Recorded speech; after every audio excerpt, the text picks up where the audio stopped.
Without further ado, I'd like to transition to our session, our third session of the day on environmental justice.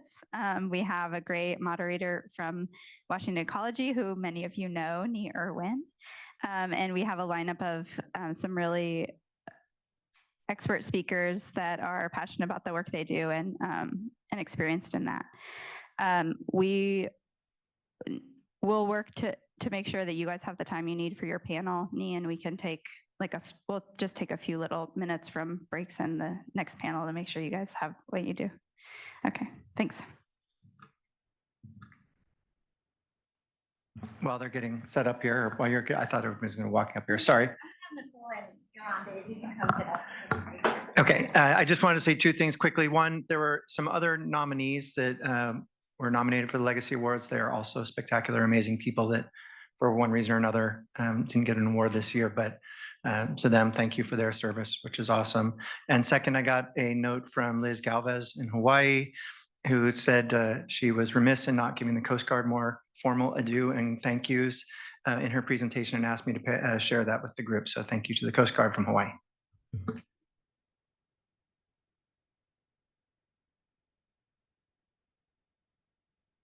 Oh, there it goes. All right. Well, hope you guys had a great lunch. Your bellies aren't too full, that you're gonna fall asleep at that, 1:30, 2 o'clock hour. But hopefully the speakers that we have for this session are really super engaging. And of course, it's a topic that we all are living right now. Environmental justice is not new. And I think you heard about the task force priorities this morning. That we don't work in a tunnel. We live and breathe our communities, and this is a big issue for the task force. And so we wanted to bring this. We have two presenters here in the room, Erandi Trevino and Nicole Cropper, and then we have two online, Uni Blake, and then Courtney. Courtney, I'm so sorry. Is it Cecale? Am I butchering your name? All right, yeah, cool. Thank you. All right. So we'll go ahead and give our presenters online the opportunity to speak first, and then we'll come here into the room. So with that, the session description, I'll read that. So oil spills can often disproportionately impact remote, vulnerable, and underrepresented communities. This session will explore the considerations for environmental justice in oil spill prevention, preparedness, and response work, with an emphasis on equitable access to information, as well as building that critical two-way channel of communication for everyone.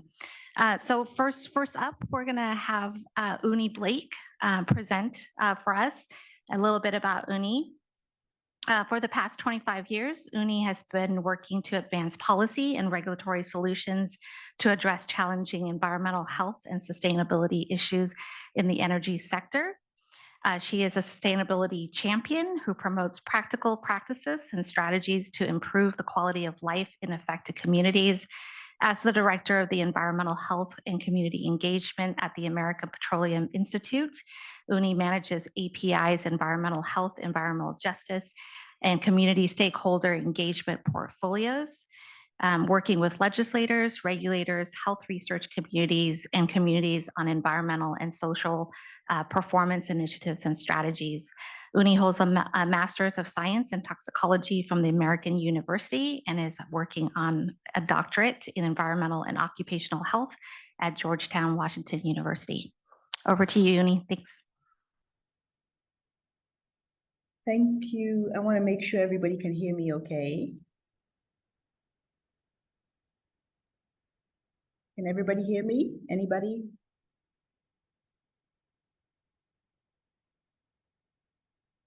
We can hear you. We can hear you well. Yeah, thank you.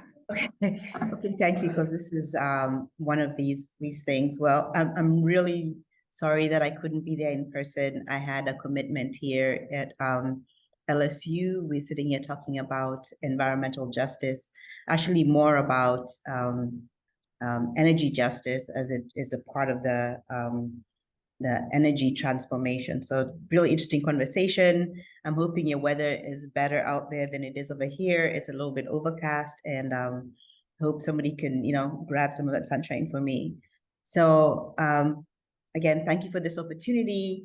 I have a few slides, actually have a lot of slides, and I'm probably not going to go over them. I think one of the challenges for me as I was putting this slide deck together was trying to think what it is, what value I can bring to this conversation. And I hope I hit some of the mark, and if I don't, I'm available for questions and I can try and answer most that I can do. So next slide. So when we talk about environmental justice, it means something different to everybody. And that's what I've discovered. People talk about it in terms of vulnerable populations. You hear the term sensitive populations. You hear about climate justice. You hear about transportation justice, energy justice, and the list just keeps on going. One of the ones that's not on there is ocean justice, which I think this group is probably starting to hear a little bit more about. And that's something right now that some of the agencies are working on. And so, you know, we have to ask ourselves kind of, you know, why does this all matter? Why can't we just kind of agree on something, you know, similar? And I think it's because EJ, again, is very, very place specific when you think about it. But as an organization, the way API has looked at it is, let's find a common language that we can all speak, something that we can all agree on. And I think where we landed was, you know, as an industry, we do recognize that we operate in communities with vulnerabilities and sensitivities. And we do take that into consideration as we develop our engagement plans, our spill response plans, or our permitting plans, or even just our policies. Okay, next slide. So I wanted to start with kind of talking about what environmental justice means to me, or how addressing, how we can go about addressing environmental justice, again, according to me. It has this central piece about engagement. We hear about engagement all the time, and I think you'll hear a lot about it from this group that will talk about different ways to engage and how to engage. The one thing that I like to think about engagement is like this bridge. It's what connects your organization to the community that you want to engage with. So having this meaningful engagement strategy will allow you a seat at the table and allow you to participate in the process.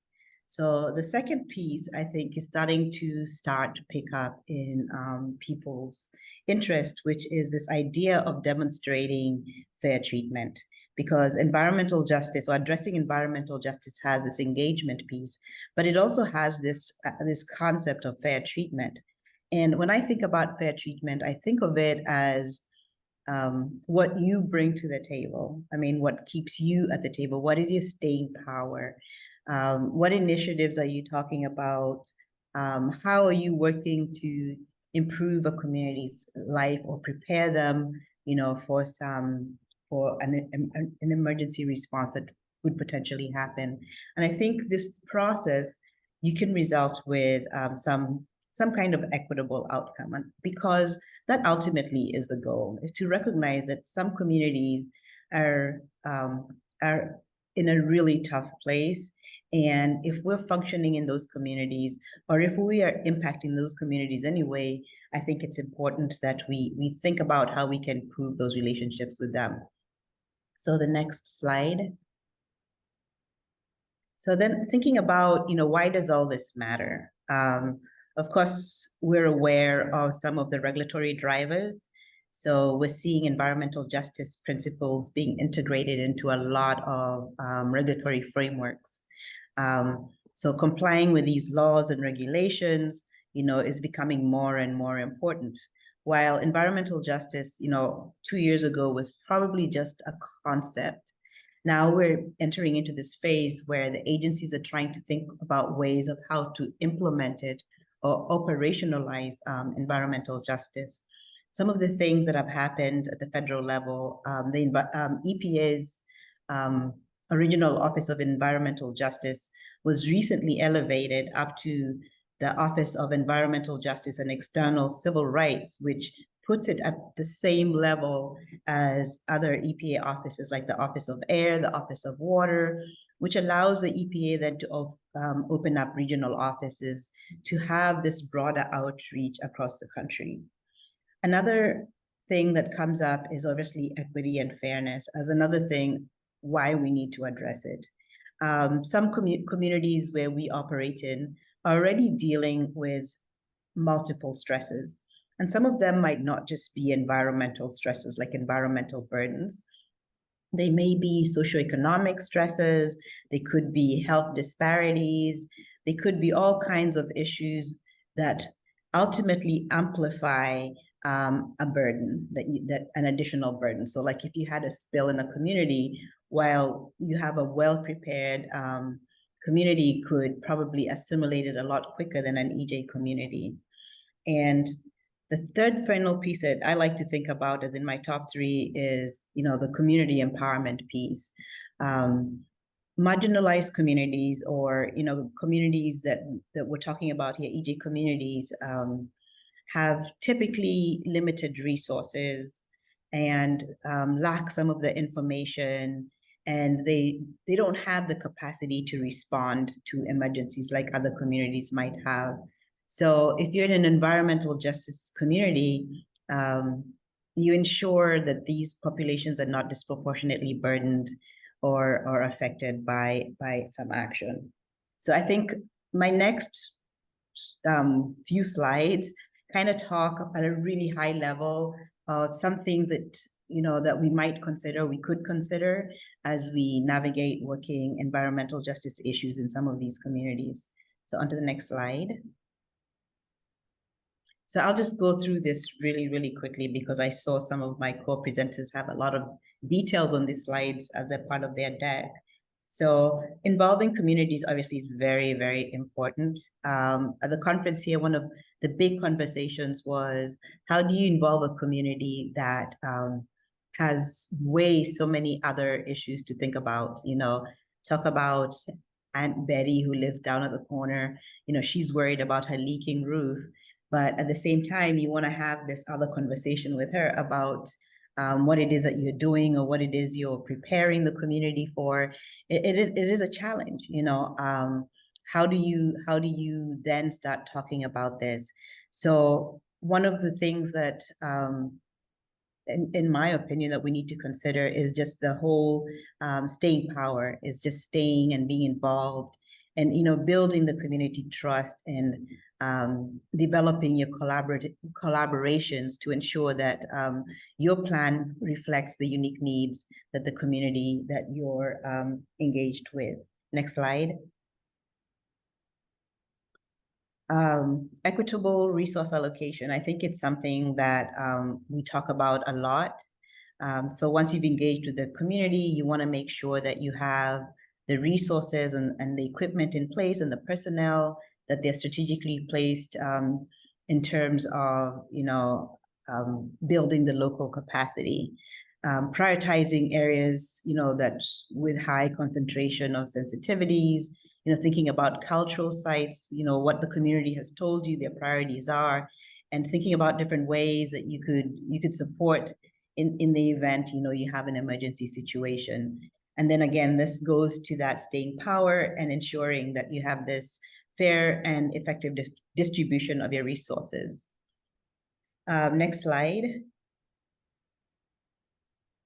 To me, this one is very personal to me, the idea about cultural sensitivity. I grew up in Kenya, and living in a foreign country, we had a lot of outside people come into our communities and tell us what great things they're going to do for our lives, and how they're going to improve our lives and do all these different things. But in retrospect, part of community engagement is spending the time really understanding what a community really wants, understanding their cultural and building your own internal capacity to have this cultural awareness. So one of the things that we talk about is having your team or your organization undergo this cultural sensitivity training, while to understand some of the cultural practices, to understand some of the local customs, get some of the local knowledge, understand some of the social networks that may go through the community, so that this can help you with your communication as you start talking through, some culturally sensitive issues. And it can also help foster collaboration and trust. The next slide. This is another thing that when I was doing my community engagement that we tend to overlook, is this idea of making sure that information is accessible. One of the things that is very challenging is how do you get information across to some of these more rural areas? I personally live in a rural area where there's a lack of Wi-Fi, which is really interesting, lack of internet, which we didn't really know was a big problem until COVID-19 happened and the children didn't have access to their online learning. And so it's thinking outside the box and thinking innovatively how you can disseminate information quickly and ahead of time. And because you're in an environmental justice community, there needs to be, a little bit more focus on this. Thinking in terms of, multilingual public service announcement, maybe newsletters, maybe spending time in where people meet in their churches, and having these conversations with as many people as possible that you can have, so that you can find ways to establish real-time updates and making sure the information reaches all the segments of the community, and also help them be engaged in the overall conversation. The next slide. This is kind of builds on what I was talking about before, is investing in training and this whole capacity building within the EJ community. I am not well versed in the world of spill response, but it is my understanding that the community, if the community has the buy-in and if the community has the capacity, they can be really good partners in addressing some of the issues that come up with spill response. And so thinking about how you can get the community to attend your meetings and all the different nuances that you have to think about to get to everybody that needs the information. And I think, again, one of my panelists will talk a little bit about that as well. So next slide. And this again goes along with that whole idea of building trust, is just sharing everything, the information that is relevant to the community, letting them know the actions that are taken during an event, and just being very accessible to the community, and holding these regular meetings to discuss, progress and what's going on, and challenges and lessons. And then, hearing back from the community to making sure that what you're doing hit its mark, and then continuously, this feedback loop between your team and the EJ community that then ultimately builds this trust that you need. The next slide. Again, I think this is like an underlying theme throughout this conversation, is this recognition that an environmental justice community or a sensitive or vulnerable community cannot go with a one-size-fits-all plan. Our approaches have to be more tailored because communities have different priorities and different issues. When it comes to like a community that's worried about how their agricultural practices might be impacted versus a community that's worried about their fishing grounds. So whatever information you provide needs to be relevant and, most important, actionable for the specific community. Okay, next slide. And I think since this is your world and this is an area that you work in, I kind of took a lens to this, and I had come across this research paper where the researchers discussed kind of the significant and this multifaceted impact that a spill can have on a community, whether it's social, economic, whether it's a public health concern, and the paper emphasized the need for how you can swiftly and effectively manage the risk. So what the paper did was look at two different incidences, one in Mauritius and one in Huntington Beach.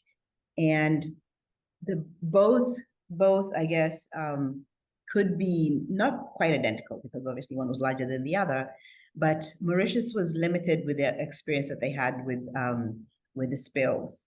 And so that kind of delayed their response and delayed their support and delayed how they mobilized. And the community was not really prepared to do it. Unlike Huntington Beach, which immediately, once the spill occurred, prompted government intervention, and they were prepared, and there was effective collaboration, and the damage wasn't felt as wide felt. And so I think what this paper, when I read it a few weeks ago, highlighted for me this need to really work with the communities and make and kind of build that local capacity to support your activities as well as to protect their livelihoods and to also empower them into addressing some of these concerns. And in my world, the best outcome was what Mauritius did, reworked the plans and, started thinking about what kind of regulations they could develop in terms to protect their ecosystem. And on the flip side, you have, a community that sees this and then calls for a ban as a part of their policy change. So that is really high level, really quick about my world and how I look at engaging in an environmental justice community. I think that was my last slide, if I'm not mistaken. I wanted to make sure that we had plenty of time after the presentations to have some conversations. So thank you. Thank you, Uni. And we will try and have that time after everyone gets a chance to speak. So if you can hold your questions, that would be great. Up next is Courtney from the Department of Ecology. Courtney works in the Ecology's Office of Equity and Environmental Justice as the agency's Senior Environmental Justice Policy Advisor. She has over 15 years of experience in the field of environmental justice, including roles as a research professor, a consultant on a community-led policy initiatives, a research specialist at the Environmental and Social Justice Institute, and an activist working with harmed communities. She is currently the implementation lead for the new environmental justice law, the HEAL Act, at the Department of Ecology in Washington State. Welcome, Courtney. Thank you so much. And thank you for having me. Just checking, I can sort of see the screen and I can kind of see my slides, but I just want to make sure folks can see them and hear. Yes. Perfect. Awesome. Thank you. All right, I'm just going to go ahead and I'm going to dive in. So thank you for the introduction. Again, my name is Courtney Cecale. I work at the Washington State Department of Ecology, and I'm the Environmental Justice Senior Policy Advisor. And I am so grateful to be here to talk with you all today. I was asked to share a bit about the state of environmental justice issues in Washington. So I've decided to share about a really groundbreaking law that may have some pretty significant impacts on how we manage things like prevention, preparedness, reporting, response, and recovery. And so that's Washington's environmental justice law. So Washington's environmental justice law, also known as the HEAL Act, was passed in 2021, and there are a number of mandates that are connected to it that I'll discuss. And I just want to preface everything I'm about to say with, this is all relatively new work. A lot of these mandates are minimally a couple of months old, so this is all forthcoming, rolling out, and it's not something that's fully baked yet. But the law, which is really interesting and groundbreaking, it instructs agencies to consider and plan for and address environmental justice issues, specifically around things like environmental and health disparities in a wide scope of agency activities. And so just to give you a sense of what it is that I'm talking about when I'm talking about environmental and health disparities. So as I'm sure most people in this room know, historically and today, people who are disproportionately exposed to environmental harms and are disproportionately denied access to environmental benefits largely include tribes, indigenous communities, communities of color, and low-income populations. And so when I'm talking about environmental harms, I'm talking about things like exposure to hazards, contamination of traditional foodways, loss or damage to important sites. And when I'm talking about benefits, I'm talking about things like access to clean water, access to nutritional foods. And so different types of environmental events, we'll call them, may disrupt all of this, may distribute environmental harms in particular ways that are patterned, and then also may deny environmental benefits to people in very routine, predictable, patterned ways. And this exposure over time ends up creating what the law has defined and has been defined across many states in various ways as an overburdened community. And so this is what I'm going to be talking about is how we're thinking about addressing these cumulative, additive environmental health issues that tend to happen in clusters and patterns. And so I first want to identify this really wonderful resource that we have here in Washington. It's called Washington's Environmental Health Disparities Map. And what it does is it tracks environmental exposures, environmental effects, a bunch of different environmental harms that people are exposed to. And then it overlays it with different types of demographic information. And you could see that the richer purple, the darker colors at the top that are ranked 10, this tends to be where you find overburdened communities in Washington. But if we compare this map to other maps that I have here, and the map is up here at the top highlighted, but if I were to compare it to other maps, we start to see additional types of patterns. So this map here in the top right, which is estimated crude oil movement by rail in Washington, it tends to move through a lot of these darker purple communities. Same thing with our reported spills in water, tends to also be patterned along the exact same lines. And it should come as a surprise to no one that the spoiler is same thing with our regulated facilities. They tend to cluster in overburdened communities in ways that disproportionately continue to impact specific areas. And so the HEAL Act instructs us as a state agency to address this problem of environmental and health disparities through 5 specific ways.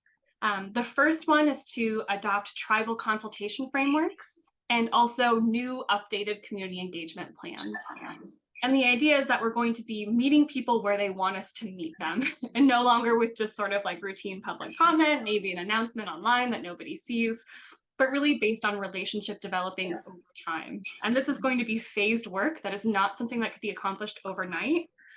But the idea that we're working with is trying to build tools that people across our agency that work on a wide variety of issues, including spills, can use, including processes and a map to readily identify overburdened communities so that when there is an emergency, this is something that could be drawn on very quickly. We're also working on supportive different types of documentation as well. This is like very early in the work, so a little bit of a spoiler is we're working on things like tracking a broad list of all of our community partners so that these things are readily available across the agency for any type of emerging event. One of the things that's really interesting about this law, however, is that there are many people that are required to implement this law. So there are other state agencies that are required: transportation, commerce, Department of Health, Department of Natural Resources. And so all of these agencies, including the ones that are opting in, the ones that are trying on parts of the law, are all going to start doing more and more and more engagement, which is great in some ways and also really troublesome in other ways, because all of a sudden communities are going to become very inundated with requests over and over again from agencies. And so one of the things that we're working to do also, which hasn't been done before, is to collaborate across agencies in an interagency working group to minimize a lot of these asks. And so this is something that we're working on right now, is taking a really interesting interagency-wide approach to engagement. And how do we strategize this? How do we share resources? And how do we not overburden communities by just like spamming them constantly? The next component that HEAL requires us to do is think about how we're setting really big picture goals when it comes to environmental justice.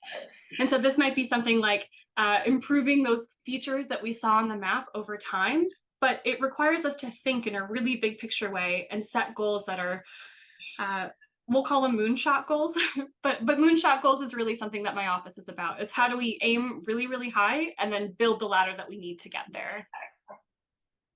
The third mandate that I am puzzling on a lot right now is our budget equity mandate. And folks might have heard about this with the Inflation Reduction Act and there being a 40% requirement for all resources that move through that channel to go towards overburdened communities.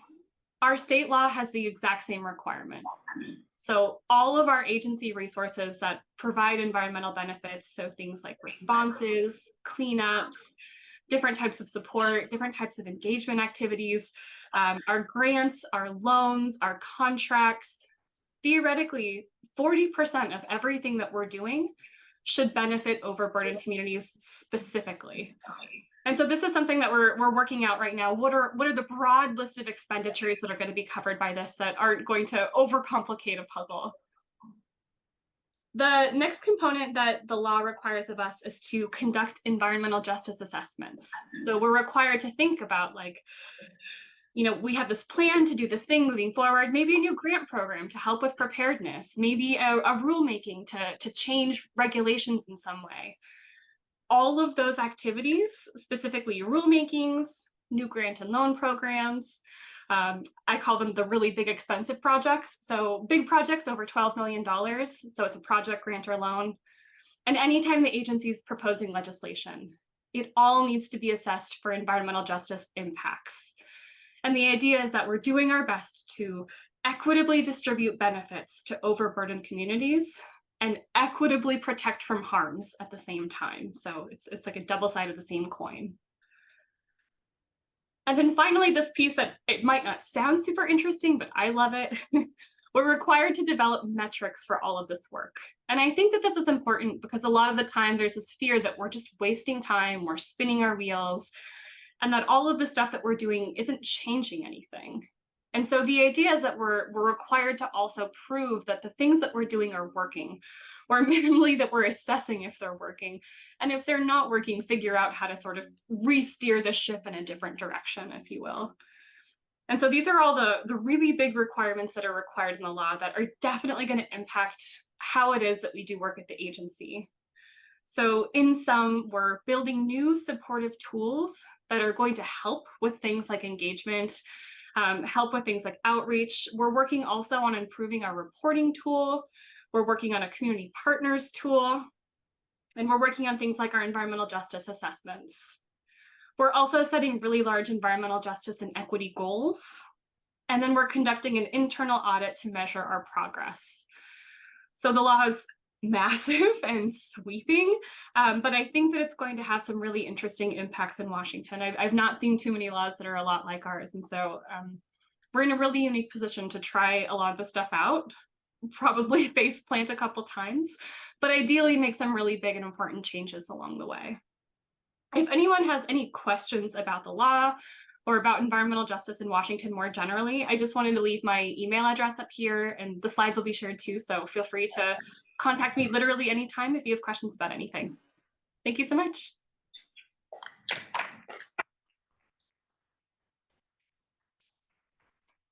Great. Thank you, Courtney. And Courtney and Uni, if you can stay online, you don't have to have a camera on, but we will have plenty of time for some Q&A at the end here. So next up is Nicole Cropper. She was with the California Office of Spill Prevention and Response. Nicole is the Deputy Director of Equity, Environmental Justice, and Tribal Affairs at the California Department of Fish and Wildlife.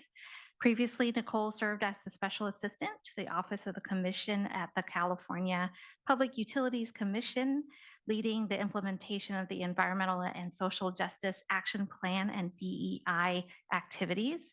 She also supported the CPUC's regulatory effort regarding equity, transportation, electrification, affordability, and decarbonization. Nicole's expertise is in utilizing change management principles to help organizations address inequities in health, access, social economic opportunities, and decision-making process. Nicole has her Bachelor's of Arts in English and a Master's in Public Policy and Administration with a focus on embedding equity and justice into natural resource agencies. So Nicole, impressive group of people here, if you noticed. Thank you, thank you. I actually do not like podiums. Is there a way that I can see my presentation up here and then I can just like flail around? Sorry, I talk a lot with my hands. Oh, okay, that's perfect. Maybe I'll just do this. I don't have to stand behind the podium. How about that? Can y'all hear me okay? Oh, that would be great. I'm sorry to be so problematic. And then you I'm sure I can go ahead. No, I understand. And then you can see your presentation. on the Okay. screen too, if you want to. I have to read. Does it just hear me? Oh, sweet. Thank you. All right. So as I was introduced, I'm Nicole Cropper. I'm the Deputy Director of Equity, Environmental Justice, and recently Tribal Affairs at Fish and Wildlife. I'm going to say that I love that you all work with the Coast Guard. I'm a military brat. Both my parents were in the Coast Guard, and so I love to see it. Next slide, please. So my previous presenters kind of went along or covered a lot of the slides that I'm going to have here, so I'm probably going to skip through so that we do have time for questions and discussion later. But I did want to start with just kind of level setting definitions for environmental justice. So as you heard in previous presentations, both the federal government and California have defined environmental justice. And it's basically just the fair treatment and involvement of all communities. Thank you. The fair treatment in all communities, regardless of race, some of all of these factors that tend to provide disparate impacts. The California Public Utilities Commission, so where I used to work, where I used to work actually included social justice in that. So looking at our policies, regulations, and how we think about socioeconomic disparities, income disparities, et cetera. And then the California EPA, the building that we're in today, took it a step further by defining disadvantaged communities as the top 25% of folks who, and I'll talk about the CalEnviro screen in a second, but the top 25% of folks who face some of these cumulative impacts. I do want to note that in California, we have about 8,000 census tracts that are considered, 8,000 census tract total, and then 2,000 that are considered disadvantaged communities. So from my perspective, that's a pretty large amount of people in California that are impacted by a variety of environmental disparities. Okay, let's see here. Can I go to the next slide, please? Thank you, thank you. And so I wanted to maybe dive a little bit deeper into how we can do equitable engagement. And I'm also going to share a tool that you all can use, a really practical tool that you can use in any decisions that you're making regarding engagement or planning for an emergency. So a previous presenter already said this, but being really inclusive and culturally connected. Understanding that not everybody receives information the same way. Not everybody is able to speak the same languages that we all do, English. And so really just having an understanding of who you're talking to. And I will get into how we can identify those folks.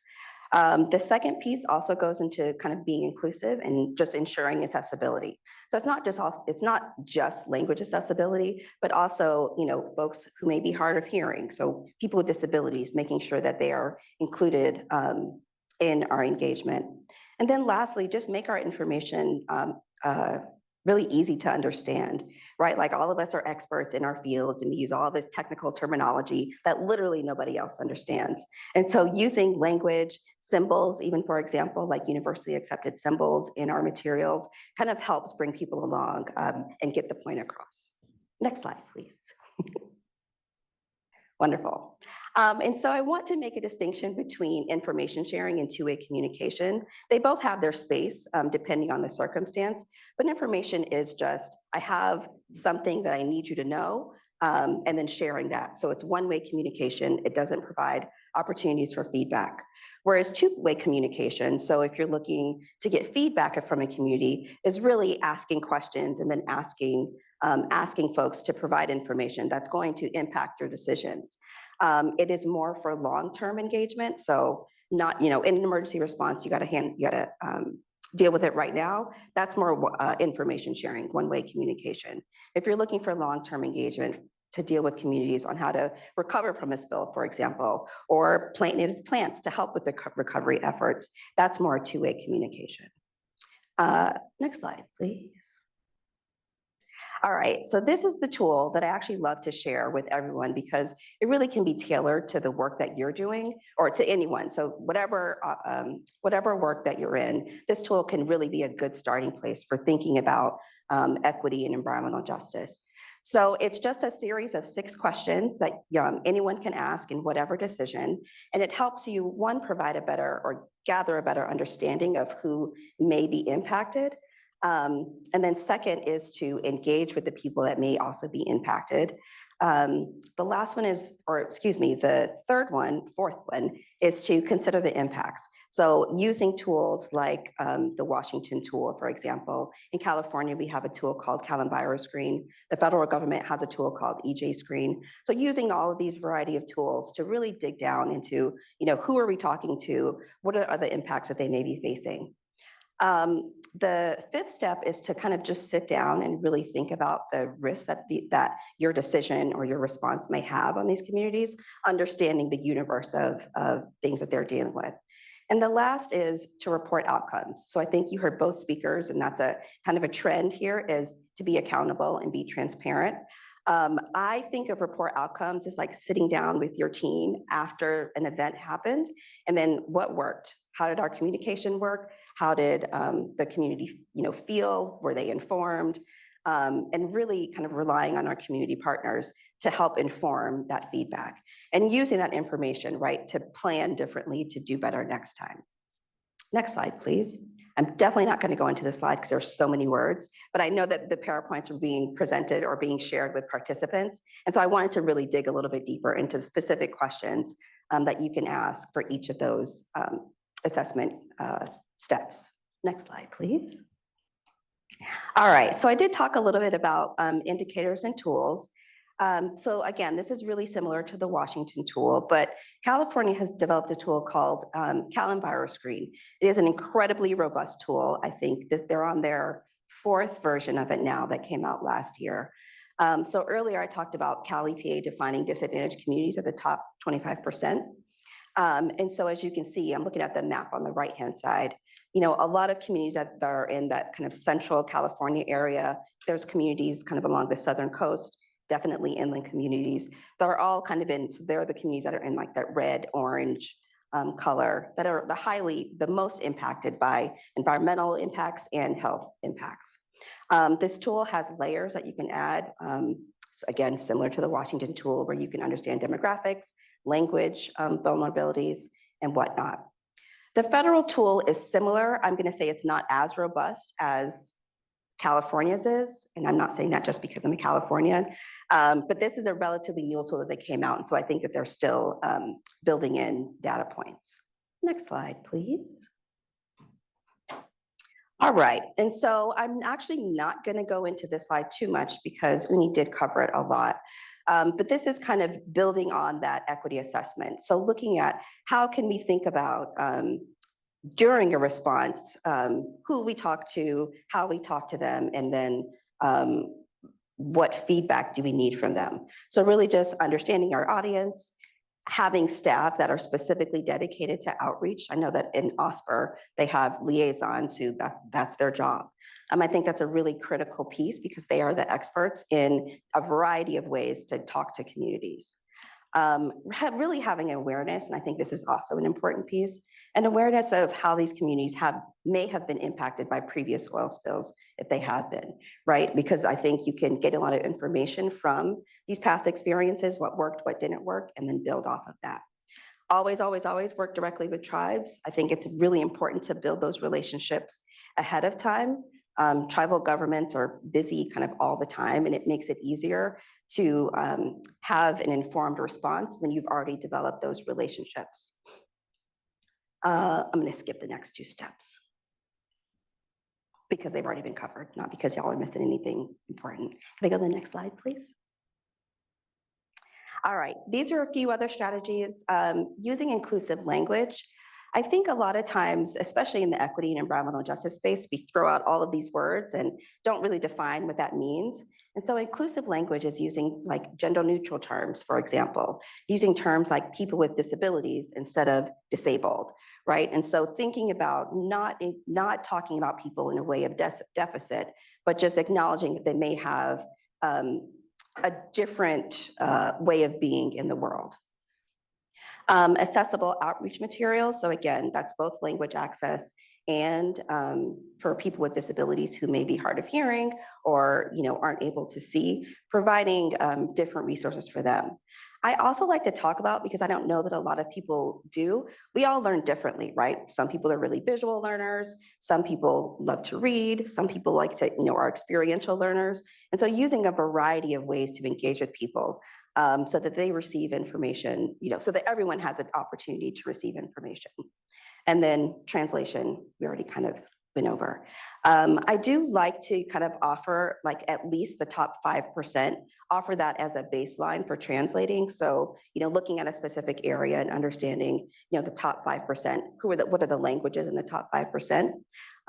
Just because you're likely going to hit the majority of people in that area. That's certainly a consideration for California, because I think I just read a statistic that about 40% of households in California are not English-speaking households as a first language, and that is huge. And unfortunately, all of our materials generally tend to be in English or Spanish. Next slide, please. Oh, great, thank you. So that was just the stat that I just quoted, because I think it really speaks a lot to how we can adjust the way that we're engaging by understanding who we're talking to. Next slide, please. I'm going to skip that slide. Thank you.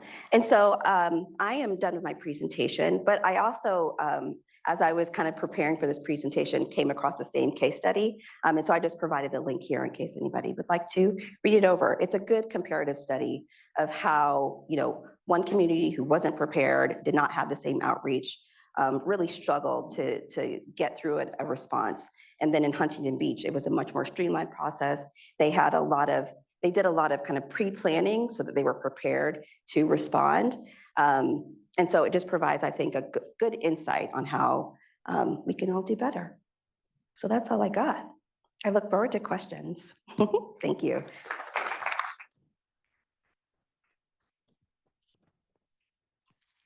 Okay, it's up to you. Thank you. All right, are you gonna come up here on? Yeah. Okay.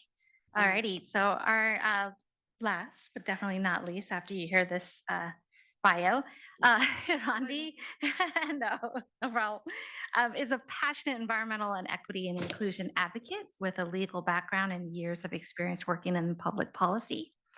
Erandi is a Houston organizer who manages the Healthy Port Communities Coalition, a coalition of community organizers doing important work for the health of communities near the Houston Ship Channel, one of the most environmentally vulnerable areas in the country.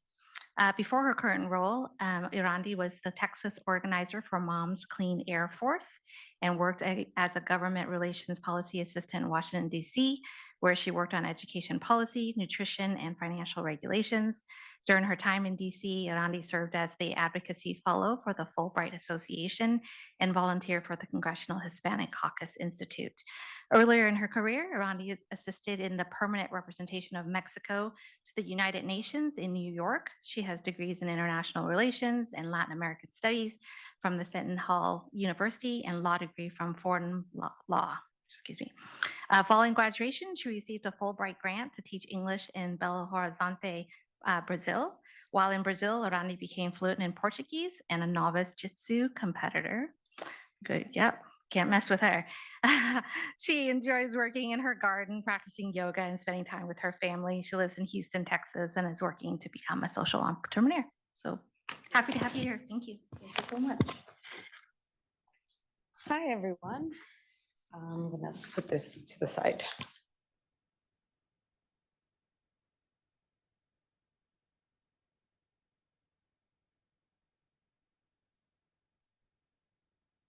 Just kidding.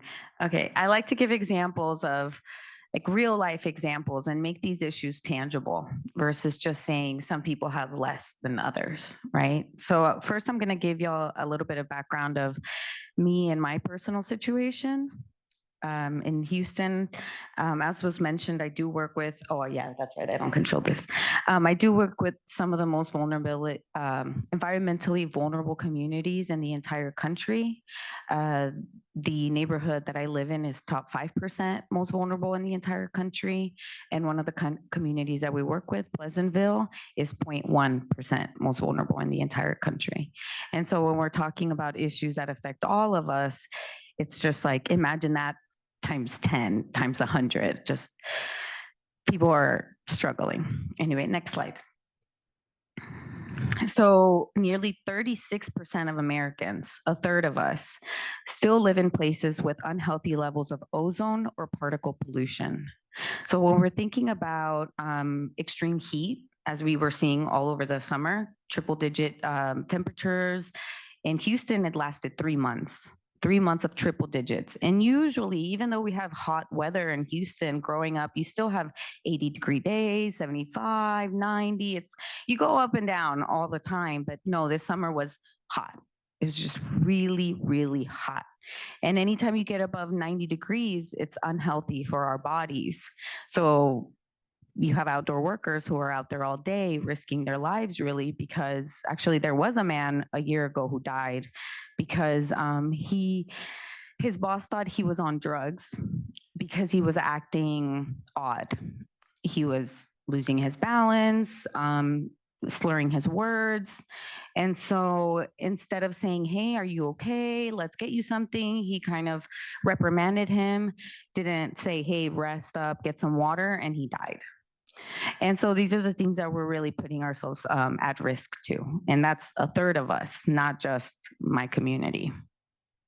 Exposure to pollutants such as those associated with emissions from diesel engines can contribute to serious health issues, increased cancer risks, and even premature mortality.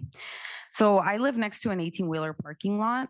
I didn't do that on purpose. I really didn't think about these things ahead of time. I bought that house before going to law school thinking I'm doing the right thing, right? I'm buying a house, my first house, has a pool. Growing up, if you had a pool, you're like, you made it, right? So I thought I had done the right thing until I started to realize, oh, we're all getting sick. My 4-year-old niece, ever since she was a baby, less than 1 year old, you could hear her. If I'm walking down the hallway, you can hear her in the middle of the night, coughing, waking up, trying to catch her breath, trying to breathe through the congestion, ever since she was a baby. And so growing up, once she's 2, 3, and closer to her age now, every 3 to 5 weeks, a fever, along with other, can I use that one? Because I feel like I can't speak right on this microphone. But thank you so much.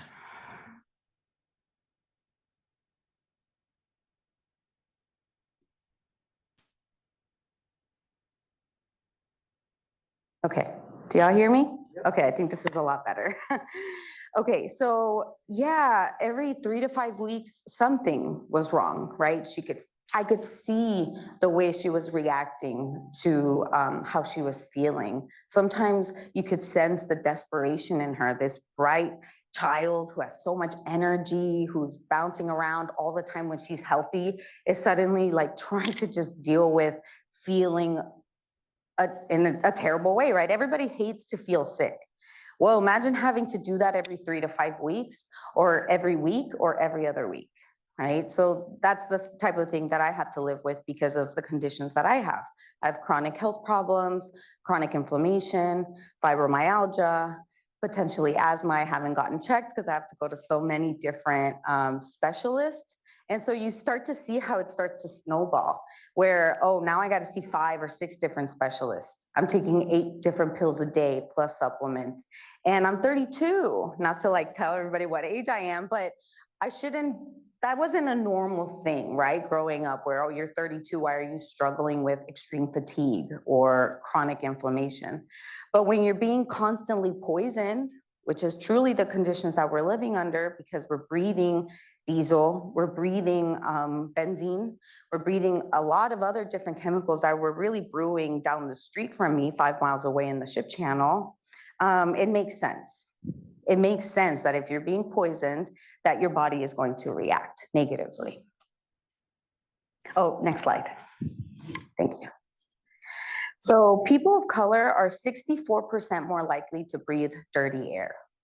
Again, I see that in my community, most people in my community, even though Houston is incredibly diverse, I grew up with people of every race in my high school. Even going to college, usually it's the opposite. You see more diversity in college. No, for me, I thought, oh, that's weird. You don't have as much that richness that we had growing up. But unfortunately, our communities are the ones that are usually located right next to these facilities. So over 23 million Latinos in the US live in counties where the air doesn't meet public health standards. In Houston, we definitely we're close to being like essentially failing in that regard, and we are failing in many ways. 3.3 million US Hispanics live within 1 mile of active oil and gas facilities. That's so close. I actually went to elementary school within 2 miles of the Houston Ship Channel and these facilities.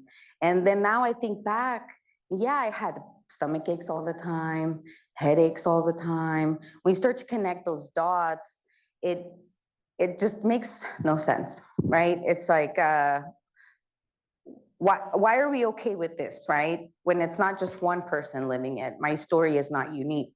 My mother suffers from the same types of health issues. I've already mentioned my niece, also my niece's mother, my sister. Everybody essentially around me, right? I start to go next person, next person, next person. They're suffering with very similar issues. Asthma, the neighborhood right next to me has over 50% rate of COPD. That's from the EPA's tool, the EJ screen. Over 50%, that's crazy. And so again, for me as an adult, someone might say, oh, you live next to an 18-wheeler parking lot. Well, why don't you just move? Okay, well, what about the elementary school that's on the other side of the parking lot? Like usually people seem more shocked when they hear that, as if me breathing it is okay, or my family breathing it is okay, but suddenly you're talking about an elementary school and that seems more impactful. Well, yeah, we have elementary schools within less than a mile of these facilities all along the Ship Channel. In fact, there are so many people along the Ship Channel, more people than there are in the entire city of Sacramento. So if someone's gonna tell me, well, why don't you just move to solve this problem, to get yourself away from this poison? Well, what about the other 700,000 people that are nearby the Ship Channel? What about the 4 million people in the greater Houston area who maybe aren't affected as much, but you still get the wave of those, the airwaves, the currents sometimes go in opposite directions, even though they typically go in one. So sometimes people will say, well, how come you say that you're breathing dirty air? And I live in Houston, I'm fine. Well, first of all, I have chronic health issues. I have sensitivities. I'm part of this sensitive group. So we're not going to react the same way, right? To me, it might be debilitating. And to you, it might just be a bit of like a nuisance. Just depends on where you are, also relative to the source. The closer to the source you are, the more you are breathing it, the more you're likely to be drinking water that's also poisoned by it. In fact, there's an elementary school near Port of Houston. It's called the Port of Houston Elementary School. It has their name for some reason. The kids were tested for lead poisoning. 15% of them came back with lead poisoning. In Flint, Michigan, the rate was 3%. And people were saying, that's insane. This is 5 times as much. And no, I hadn't even heard of it until last week. And so again, I'm trying to sort of, again, paint that brighter picture of what's it really like day to day. And why can't people just move away from that, right? Why can't you just fix your own problem? Or why can't we fix it collectively? So anyway, next slide, please.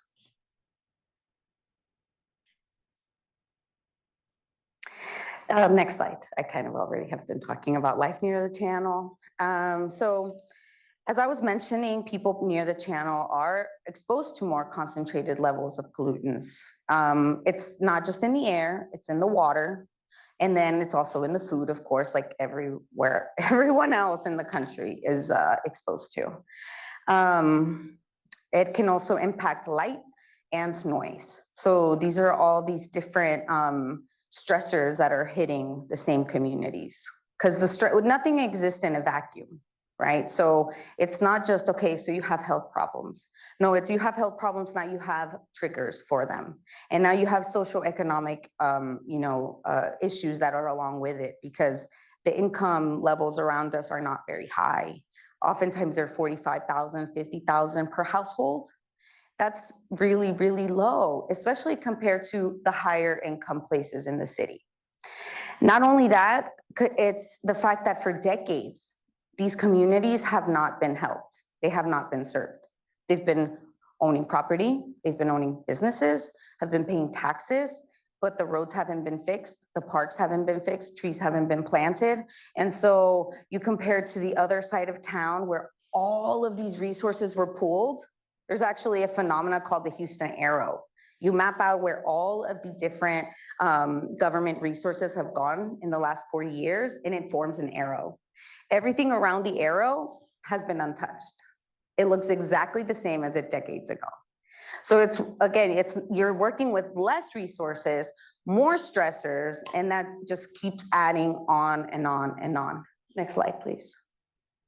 What I always tell people is, when you start to tack on so many things on one single community, eventually they're going to break. We're not going to take this forever. And I can tell you, because yes, I have sensitivities, I have chronic health issues, but people around me who have typically been healthy or otherwise healthy are also complaining of congestion. They're also complaining of headaches and stomach aches. So it's not just, oh, me, Erandi, I'm extra sensitive, you go figure it out. No, we're all starting to feel it. And so again, as a community, we're starting to not be able to avoid what's right in front of us, that our communities have been dumped on for decades, and they continue to be dumped on, and we need help. So we can't do this by ourselves. We need the help of the scientists. We need the help of the other people who have been doing this professionally. But again, there's this also, these communities that I'm talking about, my communities, yes, we're business owners. Yes, we're homeowners. Yes, we're doing all the things we're told that to be part of like a successful society. But we don't have the PhDs. We don't have the JDs. We don't have the masters. We don't have even the computer skills. Neighborhoods around me, again, according to the EJ screen, over 90% of homes have a smartphone and no other type of device. How can someone even become good at email or efficient at email if you're having to learn off of a phone, right? Typically you transition from the computer and now, okay, I can use it on the phone as well. So it's all these little things that are practical that need to be addressed for us to build more resilient communities. If we don't address these root issues and things that are keeping us from sort of advancing, then we're not going to build these more resilient communities. The first time I heard about really the concept of resiliency, I was in college and I was studying like sustainable agriculture, and how the more you put in, I don't know how much time I have left, probably not very long. And I'm also a gardener. So I know that if you put the right inputs in, you build something more resilient, right? And then the outputs kind of figure themselves out. You don't have to do the photosynthesis for the plant. You don't have to fight the pests for the plant. You just have to give them the right tools. And then the plants themselves do the job of creating a rich ecosystem. It's the same concept in our communities. We need the right tools. We need the right support at the base level, right? How can we build resiliency in our communities? Because if you have a community that's already in a disaster, not disaster prone, they're in a disaster situation because people have high levels of COPD, cancer clusters, et cetera, et cetera, et cetera. We're already in a disaster zone. So if you add an oil spill or some other type of natural disaster, you're just, disaster plus disaster could become catastrophe, right? Could become chaos, just becomes a lot harder to tackle. So really what I want to emphasize is that resiliency aspect of it, of if you can, give these communities the right tools. Not let's solve the problems for the communities. No, how can we build capacity within the communities so that they can then say, we know what the root problems are because we see them every day. We know what we need first because those are our priorities, but we need the help and we need the tools. And so it's really about becoming a team and understanding that there's a lot we don't know if we don't see it. If we don't live it ourselves, it's hard to see that experience. For me, I'm in it.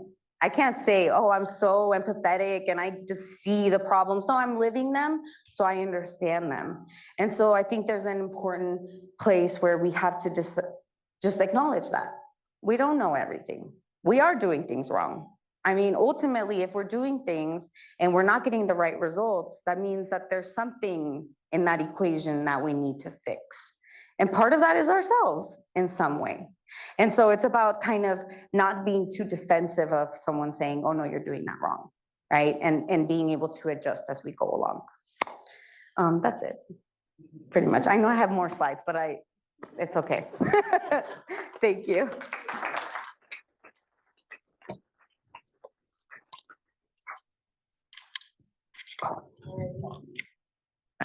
Okay. Courtney and Uni, if you could come back on screen, that would be great. All right. Let's take any questions online. Are there any questions online? Haven't seen anything come online yet, so let's start in the room. Okay. Anyone here in the room? Ask questions, please. Great. Thank you. I had a question for Courtney. I was curious on is it HEAL? Is that the acronym for the thing? And HEAL, if it has, like, is it a funded mandate? And if so, how does it differentiate between like an assessment for new legislation versus an assessment for a new capital construction project? It's a great question. Like all things in government, it's not nearly as funded as it should be, which is just a base starting point. A lot of this work, because it is so new, is us trying to figure out our teams and who to hire and when to hire and how to staff up appropriately. And I think that that's what we're doing right now, is we're trying really hard to build our team. So I'm part of a new office, and the office was established about 1.5 years, almost 2 years ago, when the law was passed. And we're still just building and building capacity. And when it comes to things like the different types of assessments, we're trying really hard to figure out how to scale some of this work also, so that it's not burdensome. If it's like so we're required to do EJ assessments for all of the categories I told you, but if it's a rulemaking to like change something minor, like how disrespectful to waste community time and resources on things that people don't care about. And so like, it's really trying hard to figure out how to strategically do this work without letting people think like, oh, well, this doesn't have an EJ nexus when it definitely does. And making sure that people are still held accountable for those particular types of analyses and engagement opportunities, and letting communities actually inform how we do the work. So some of the projects, people will see when they're doing their planning that this is going to be a lot more robust of an EJ assessment. And then you could probably tell just by looking at it, some of the ones that are like, this one probably won't be as robust as the other ones. And we have one right now that's going through that's really just about plain talking one of our rules. And so doing a huge full statewide engagement to talk about how we're plain talking something is like, obviously we are going to do some engagement on it, but that's not the same thing necessarily as like a new grant program for drought preparedness. And like, that is one where we really want to make sure that like we're giving money to the right places. And so it's going to be a lot of like figuring out how to scale this and figuring out how to make that scalability transparent to people that are going to be doing this work. I hope that answers. Can I add one add-on to that? Are there teeth associated with it? Like, can there be an outcome of, I'm sorry, that project is not adequately just, it's denied? I wish.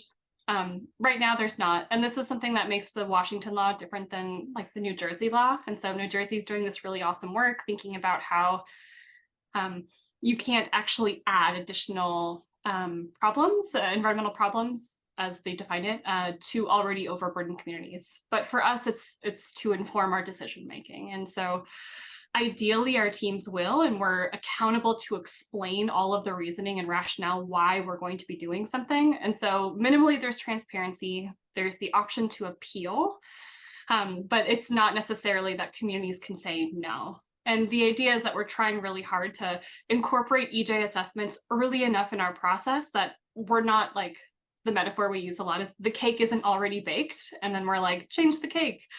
But that really, like, from the start, from the design, if people are included, then that's when we start to see the results. And so even if there aren't like strong teeth at the end of it, if we build it in early enough, the idea is that we could try to make it meaningful and not a waste of everyone's time.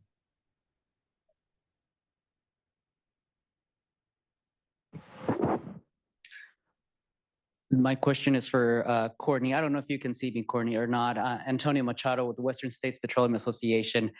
The first key mandate that you shared was adopt a tribal consultation framework and community engagement plan, which we think that is great. And you trying to reach out to the communities and building a relationship, as you said. Do you have a plan to maybe join forces or involve industry to help engage the community? It's a really great idea. We currently don't have that plan right now, but I think that there are some ways that we work with industry at our agencies that might be sort of supported differently because of the law. So for instance, we do a lot of like technical assistance, different types of training, different ways of like supporting technical development to reduce things like impacts over time. And so I think that how we're planning to roll some of those out with EJ and equity considerations is if a business or an industry is located in an area that's an overburdened community, how do we give priority to industries that if we were to give them support would really impact the health and well-being of people that are located nearby? And so it's not just about penalties, it's about really supporting transitions to things that would actually make things more livable for people. But that's a good idea, I'm curious. If I can add to that a little bit, I do think that collaboration with industry is really important, and something that the Public Utilities Commission, for example, has done in their regulatory process is put I guess for lack of a better term, a mandate on industry to do engagement. And so what other commissions, boards, departments will do then is when they're doing grants, for example, they'll include a community engagement piece. So in order for whomever the organization is that's applying for the grant, in order for you to be accepted or for you to be granted the grant, you have to do that community engagement piece. And then you can work alongside the government entity or what have you to do that work. And so I think that those partnerships are incredibly important. And I think in California, we're definitely on our way there. Thank you. Hey, this is Ben Perry, Thistle Coast Guard again. I was talking with a colleague in my office earlier this week. He was at Clean Gulf conference, which is an oil spill prevention and response conference, which was held in San Antonio, I believe. And they had a great panel discussion on this topic, EJ in spill response. And I kind of want to get back to that spill response aspect. I love that we're looking at a lot of, or these programs and laws are looking at community-based solutions and things that we can do, infrastructure-wise, but that doesn't really speak to what we need to do in the spill response community to really address EJ the best we can. And I think that one of the things that my colleague mentioned was a program that California has started is the Public Health Assessment Unit.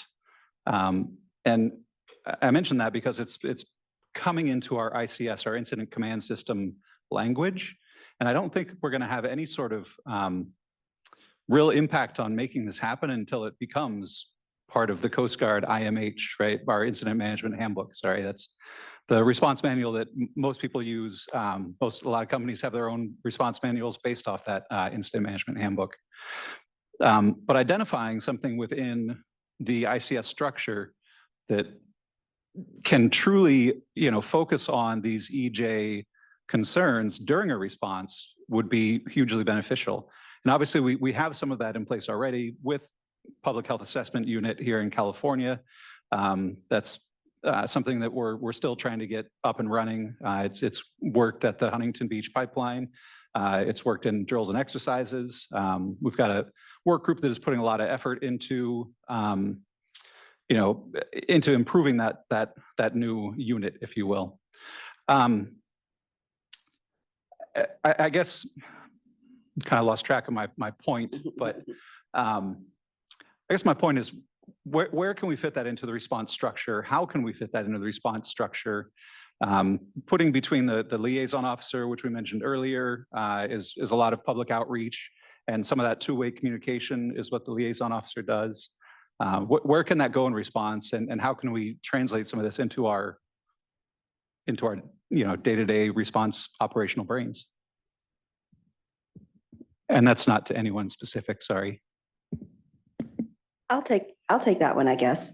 I think so. I talked about that equity assessment, and I think that's actually a really interesting tool to use because it seems very simple, but I think it could provide a lot of insight in the planning process, right? So, what are considerations that we need to think about before an emergency happens?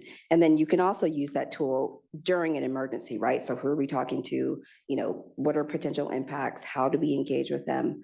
And so I think that those kinds of resources, even Cal EnviroScreen, right? So just like checking in on those kinds of resources during a spill can just provide more information on, maybe there needs to be some sort of prioritization of areas that you clean up first, or more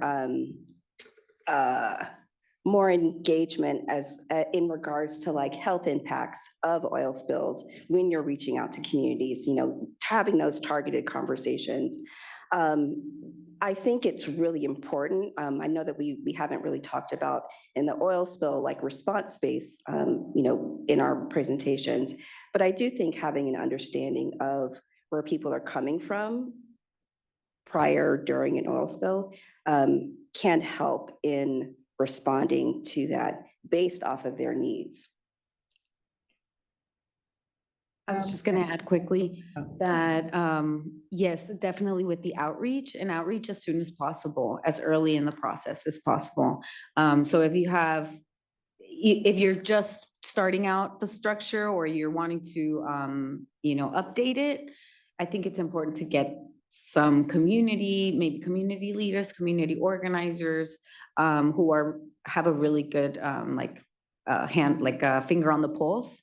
And even some community members as well, because that's something we are constantly fighting for, is talking to agencies and saying, can you please include us in the conversation ahead of time at the beginning, not 5 years in once the cake has been baked already, and then nothing can be done, right? And sometimes something really essential that was at that first step, a community member could tell you, oh no, that's not gonna work. Again, because they are in the community and they see where the gaps are. Yeah. Go ahead, Udi. Now, I was also going to add, if your work is anything like how the industry operates, we operate through processes, and that's kind of what we're used to, is having these processes. But then at the same time, recognizing, putting equity into the process. So putting this equity lens through everything that you do when you're filling out your permit application, whether it's for Title I permit, then you think in terms of, are my emissions going to intersect with the community at any place? And so the way we're thinking about it is it starts with a desktop exercise that whoever is doing whatever action has to have that equity consideration and do the assessment. So it's very much like an equity assessment that my colleague over there was talking about, my co-panelist was talking about, is looking at the community and thinking about where the vulnerabilities and sensitivities are, and then also considering your actions and the impacts of your actions. So in this case, like a spill response, what kind of impact would it have? And then trying to see how those align with the community vulnerabilities, and then focusing on that to be, then focusing on that, that intersection area to be the area where you focus your engagement around. But understanding a community's vulnerabilities also involves actually communicating with them. So there are things you can do before to kind of understand your environmental signature or your environmental impact. And then there are things you can do to understand the community's vulnerabilities. And then just to summarize it, to see kind of where the intersection is, and that's where you will put, I guess, your resources. Megan? Oh, I'm sorry, go ahead. hello. Quick question and kind of tying into the last two questions. I've been doing some stuff with the gender, peace and security stuff, and it's more tied to the international and DoD community surrounding women and marginalized groups that are affected by disasters and combat. But I think this is like totally relatable, especially with oil spills. And I think I've done a few trainings on it, and I heard you all say a few things too, that we need to do meaningful engagements with communities. And I've been to a few events that are like more checking the boxes, and people are saying, oh, you know, this, you'll know it when you see it. And I don't feel like I've seen or been a part of that yet. And so I guess, in your opinion, what quantifies or qualifies as a meaningful community engagement? And that's not to anyone either. So. That is a $1 million question right there. Right. Yeah, I'm not surprised that you haven't really seen meaningful engagement. Pretty much on my day-to-day work, that's what we're trying to do, is convince the agencies, hey, engage with us meaningfully. And so one thing that they've done, well, I'll tell you what isn't meaningful engagement, is someone saying, hey, we're applying for this grant and it's due in a week and we need a support letter. Can you give us a support letter and send it to us in a week? No, we cannot do that, because first of all, this is the first time we've heard of it. You never reached out to us ahead of time. Like, meaningful engagement to me, again, goes at that to those two things. Is one, include people from the beginning. That's meaningful. Including someone at the very end, once you're just checking the boxes, or, you know, dotting the I's, crossing the T's, that's not meaningful, because really, what could they possibly change? What could alter the result at that point? Very little, right? So the more they stand to actually contribute to the conversation, the more meaningful the engagement actually is. Yeah. Can I add to that just a little bit? I think meaningful engagement definitely kind of early in the process, but understanding that, right, like agencies, departments, different organizations, resources are a big issue, and doing that kind of engagement takes a lot of time and resources. And so definitely like leveraging, relying on kind of community leaders. And so a lot of this work really is just like talking to people and building relationships before anything even happens. And so relying on community leaders, right, sharing the message with them or getting them involved in the planning process or the response process can help mitigate some of those resource constraints, I think.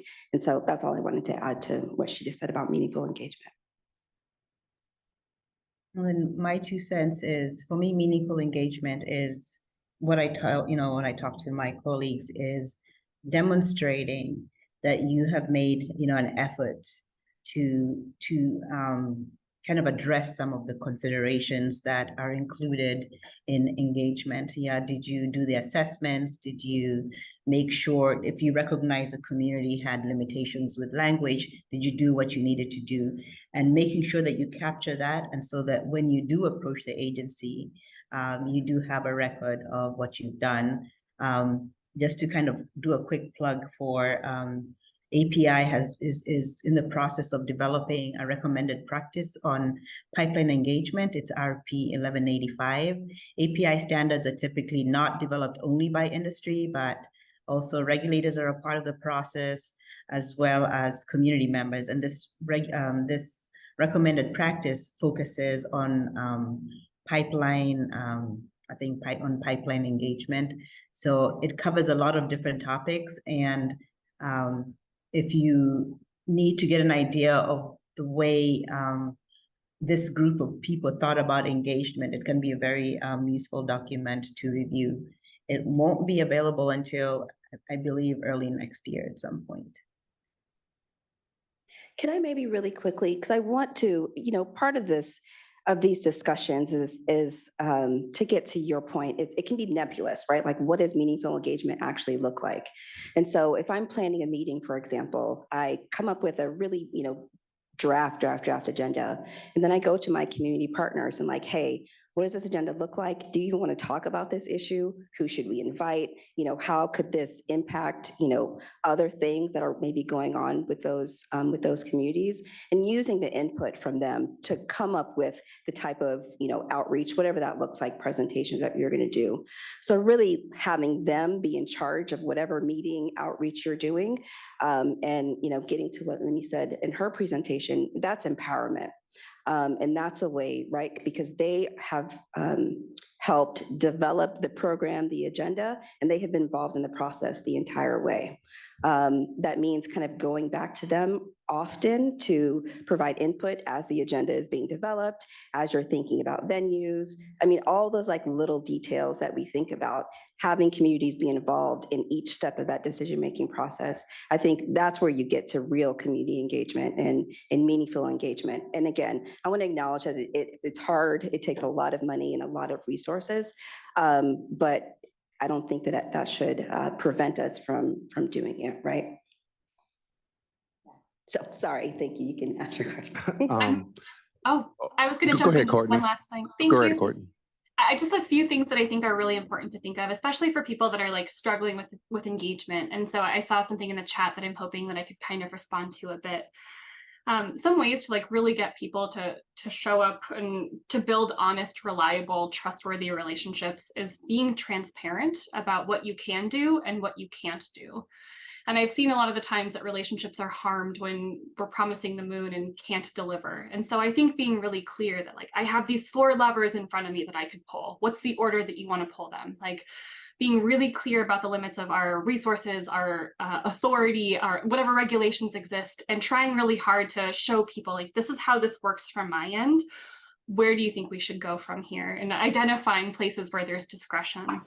I think too that really building in things like my colleague was saying, like over time, where when you're having your first engagement experience in the world, a public comment session, whatever it is, that it's not the first time people are hearing about it. People typically have to ruminate and think about things. So whether you could have informal meetings ahead of time, meet with community partners.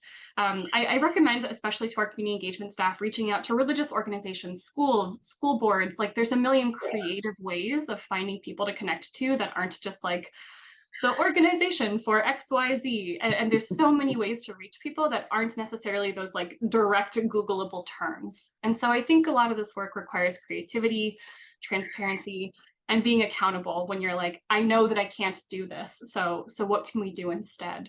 And I think that being honest is really the way to build those relationships. Sorry. No, that's fantastic, Courtney. And Courtney, I work with her. One of the biggest things that I couldn't agree more, but being on the executive team of the ecology side, I see it through a slightly another lens. Being very honest and transparent, those of you know me, I'm a blunt person. I'm too old and too tired to play fluffy games. It's just the truth. I have a inherent fear because what we're asking you to do, and it is worth doing, I can't emphasize that enough, we live off data. We need that in order to do the good work. But within the past 8 years, we have seen data become weaponized. We have seen it, especially against marginalized groups.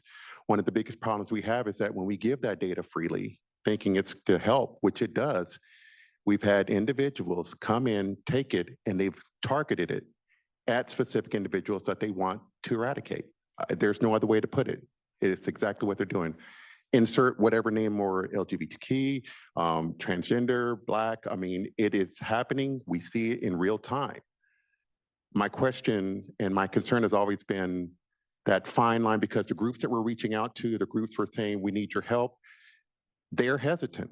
They are incredibly hesitant because they know that we've lived through this. DACA, prime example. We saw that happen in real time. They said that they would be protected, and they were until they weren't. Our agency asked, anytime anybody asks for basically information from us, we have to give it. That's just the way we work. On my phone, I don't delete anything on my phone. Anything comes, the ask, that's just the way it is. So with that kind of information and that kind of hurdle, when they see us coming, even in the parts of Washington State, they see my shirt, they see my logo, they're hesitant. They don't want to talk to me. I could be bringing everything to help them. That's the barrier. When you start making the outreach and you're doing it early and they get to know you, it's that personable touch. It eliminates a lot of the barriers, but there's still a hurdle because of the jobs that we have to answer to that could put these individuals in dire straits. Not that we intended to. And I wanted to make sure that the conversations we're having, that is always at the forefront because it is happening today, right now, in real time. I mean, in my past, I carried a TSSCI security clearance. I had about as much as you can do. And within the last 2 weeks, I was randomly selected 3 times for an inspection, even though I am clear to go through everything. That is the kind of stuff that is ridiculous. I got all these security clearances and ability to get to these places so I don't have to wait in line. But I'm randomly selected, going and coming, and by the same person. So this is the world we live in. And I have to make sure that we understand that when we're doing this, when we're pursuing this, when we're actively trying to do the good job and good work, there's barriers there. And we're not just blindly going past it. Thank you. If I can, I would like to respond to that because I think you bring up a good point about data. And something, we do this when we're engaging with tribes currently is, because they have a lot of concerns, because of the way that the government has treated them about data sovereignty, right? And so a lot of times we'll go in and, we either do this through formal agreements or, we have the trust. And so we will say to them, if you have any information that you do not want us to share publicly, we will stop recording, we will stop taking notes. And so that's a way for them to still share information, but it's not on record, it's not, right, like we can't share that. Or there are formal kind of, data agreements where, they will outline, they being the tribe or whatever community group, will outline, here is what you can share, here is what you can do, here is what you can't share, and we do not want this information to be on record. So just when you're going into conversations, that is really clear, outlined and whatnot, because that is a sensitivity. I think that, it's important to remember that, whether we're dealing with an emergency response or whatever, we represent the government and that social system. And so there's previous harms there that have built up this mistrust of, our respective organizations. And I think that's a way that can help rebuild that trust. Yeah, I appreciate your comment on the barriers because I often look at it this way because I find myself to be relatively privileged compared to people in my community. Only 2% of all female lawyers are Latina. 2%. That's crazy. So, in some ways I remind myself, it's weird, right? Like you're having all these difficulties, all these barriers, but you still belong to these like elite groups. I think that's all of us, and it's important to sort of do that internal work of saying, what are barriers that I'm facing as an elite person, as a person who belongs to this elite group, to the top 10% of the people in this country, education, income, what have you. Now add more barriers to that because of the race issue or economics or what have you. In Houston, after Hurricane Harvey, I started to hear mumblings that people were getting hung up on from FEMA if you had the wrong last name or if you had an accent. And I mean, there are over 145 languages spoken in Houston. Like I said, incredibly diverse. So you would think that this is a place where you don't see these barriers. But no, there was later a lawsuit. These mumblings always turn out to be true. And so if someone tells you, hey, this is the experience I've had, these are barriers I've been having, or I've been discriminated X, Y, and Z, maybe believe people. That's the first step. And then see, well, where do I fit into this, right? Like, where does that like internal work come from? Because really, if we want to get from this place where we are today in a society to the next place, we need to switch things up. We have to. And, Einstein said the definition of insanity is doing the same thing over and over and over again and expecting a different result. And in my opinion, if I look at the last 5 decades of how the US government is run, for example, agencies or even industries, right? How do you operate? Is it the same way? How similar is it today to compared to 5 decades ago? And is that okay, right? Because in some ways, some systems really work. Yeah, let's keep doing those systems. But if we encounter something that's in an inefficiency within our internal system, within our work, within our strategy, we need to address it.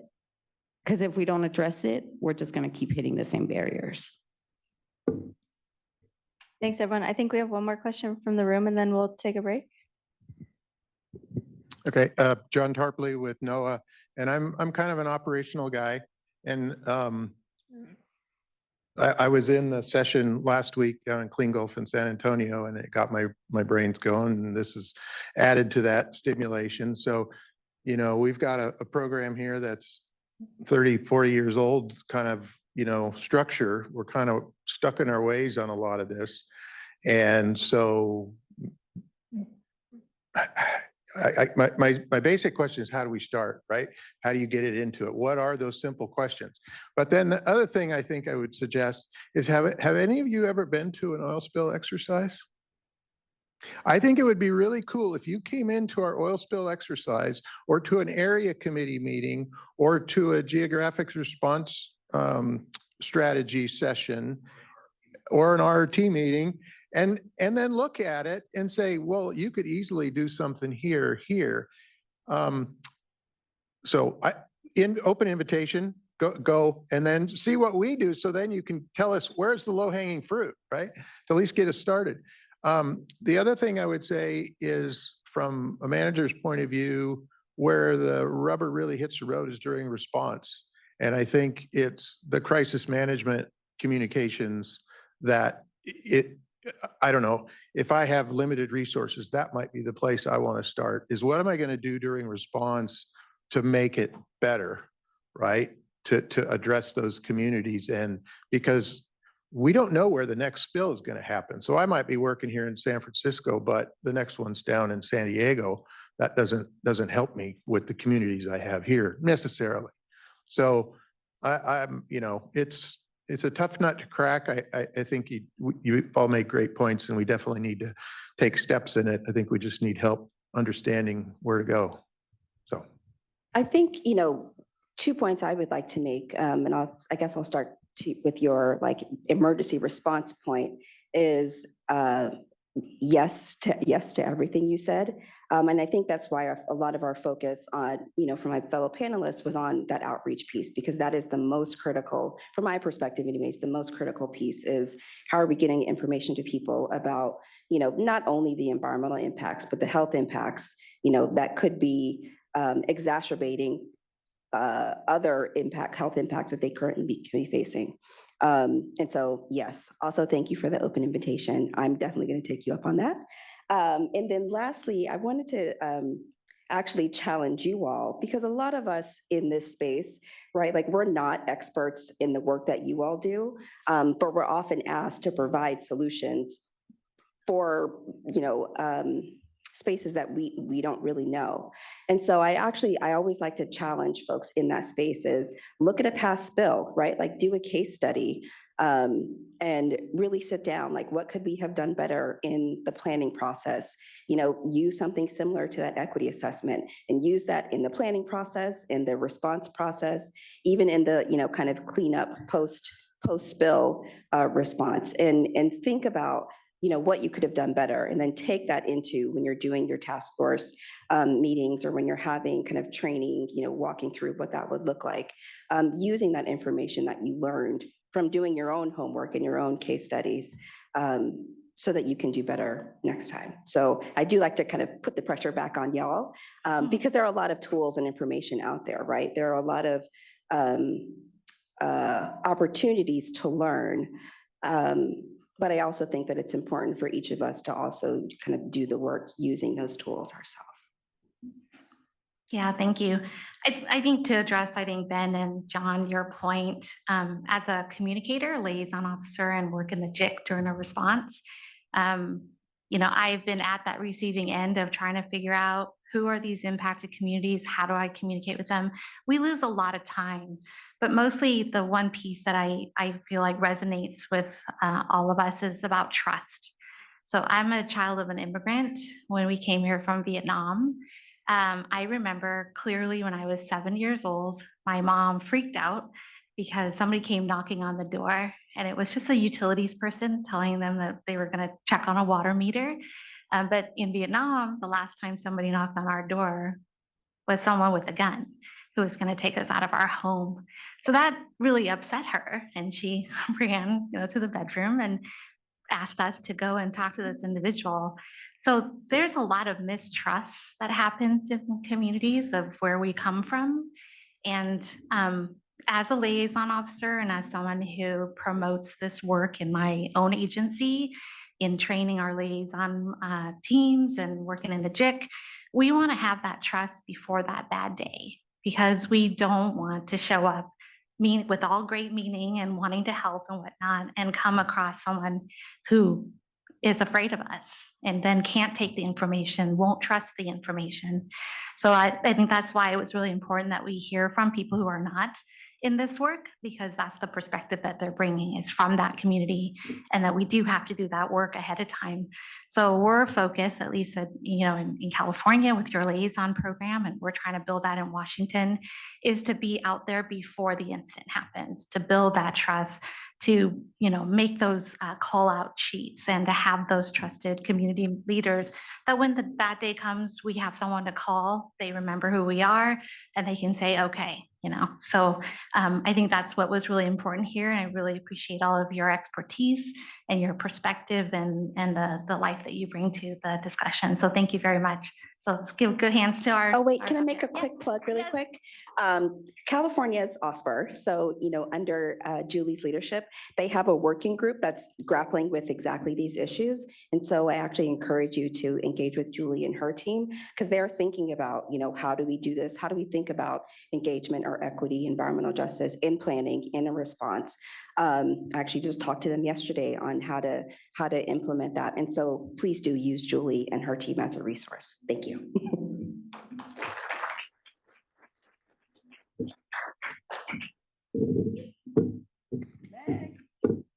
Oh, thank you, Nee.